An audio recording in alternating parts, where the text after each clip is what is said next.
mahasiswa Universitas Dian Nusantara, program studi akuntansi. Sebelumnya perkenankan kami memperkenalkan diri. Saya sebagai moderator dan juga dengan keenam rekan saya. Saya Vivi Demetria Ola dengan NIM 12119060.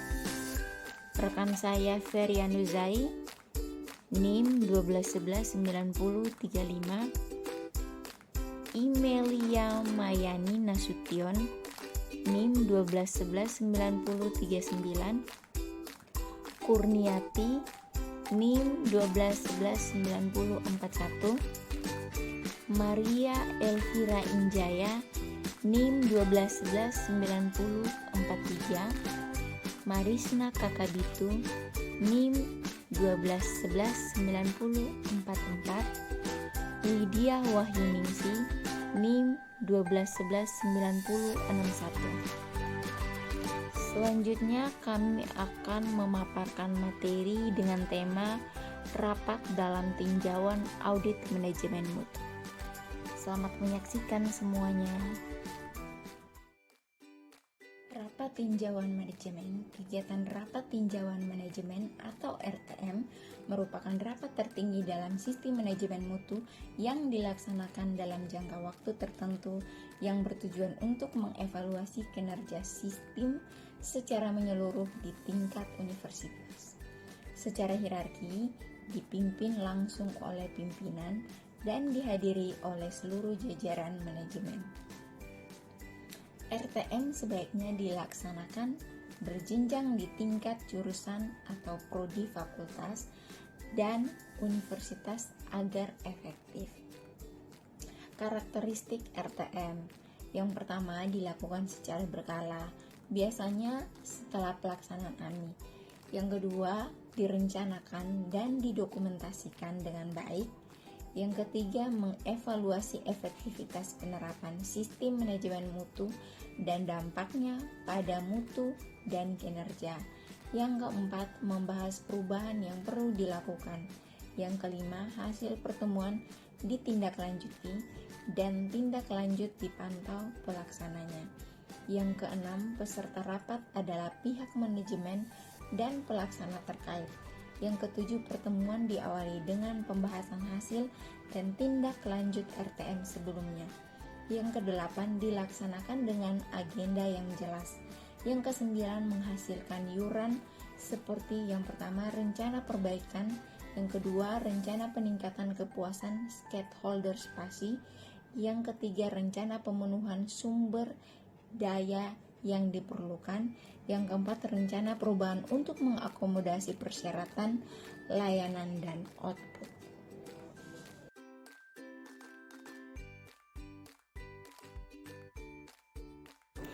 Baik, saya akan melanjutkan apa yang telah disampaikan oleh rekan saya sebelumnya. Yang pertama, hasil audit mutu internal. Terdiri dari laporan pelaksanaan audit. Yang kedua, laporan nama auditor dan audit. Yang ketiga, jumlah temuan per auditi. Yang keempat, analisa perbandingan temuan dengan audit sebelumnya. Yang kelima, rekomendasi dari tim audit. Dan yang terakhir, data-data lain yang mendukung. Lalu yang kedua, umpan balik dan hasil kepuasan pelanggan atau stakeholder. Yang pertama, data dan hasil analisa survei kepuasan mahasiswa, dosen, teknik, pengguna lulusan, dan masyarakat. Lalu yang kedua, data dan hasil analisa keluhan pelanggan dan rencana perbaikan.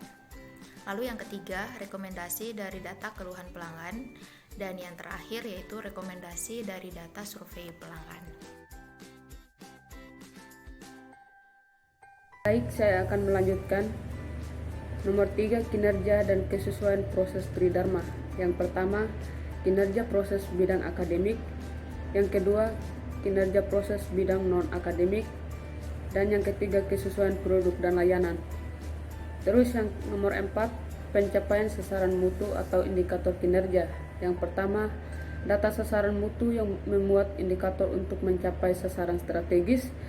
Pihak yang terlibat yang bertanggung jawab dalam pencapaian. Yang kedua, evaluasi pencapaian sasaran mutu, kendala dan hambatan serta rencana perbaikan.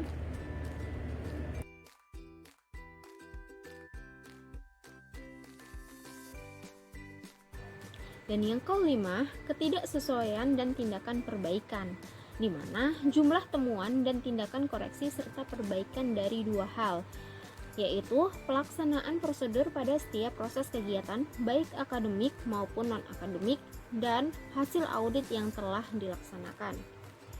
Kemudian yang keenam, status tindak lanjut dari hasil tinjauan manajemen sebelumnya. Ini meliputi beberapa hal. Yang pertama, daftar hasil RTM sebelumnya. Yang kedua, status pelaksanaan hasil RTM sebelumnya. Dan yang ketiga, hal-hal yang belum diselesaikan dan tindak lanjutnya.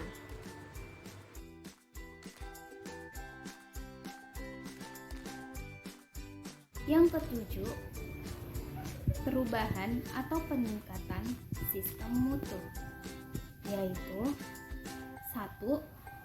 Perubahan yang dapat mempengaruhi sistem penjamin mutu.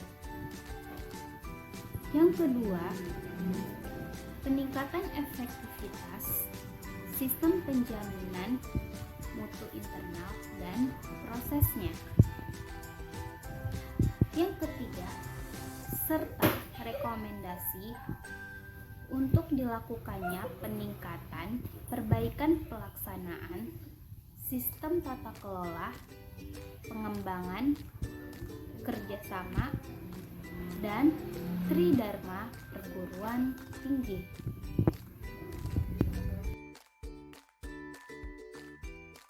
Yang selanjutnya itu ada agenda RTM. Yang pertama pembukaan, yang kedua arahan dari pimpinan, yang ketiga tinjauan terhadap hasil RTM yang lalu, selanjutnya pembahasan dari hasil audit internal, serta pembahasan umpan balik ataupun keluhan stakeholders, hasil penelitian, tracker, studi, dan lain-lain. Pembahasan tentang masalah-masalah operasional terkait penerapan sistem manajemen mutu, serta pembahasan tentang rencana perbaikan ataupun perubahan yang akan dilakukan ataupun yang perlu dilakukan, serta rekomendasi untuk perbaikan.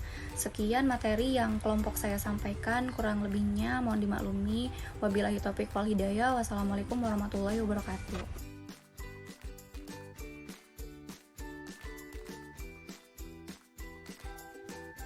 Baik, saya lanjutkan presentasinya dari atas.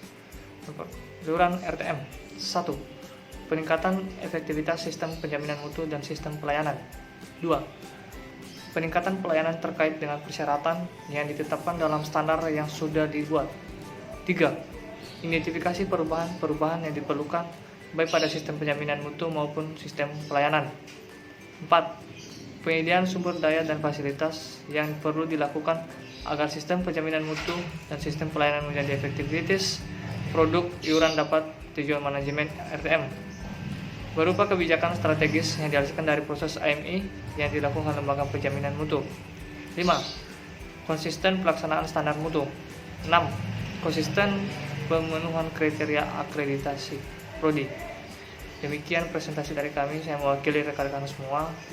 Ya, mohon maaf kalau ada kata-kata yang salah maupun dalam pengucapan. Ya, salam sukses, terima kasih, salam hormat kaum ketiga.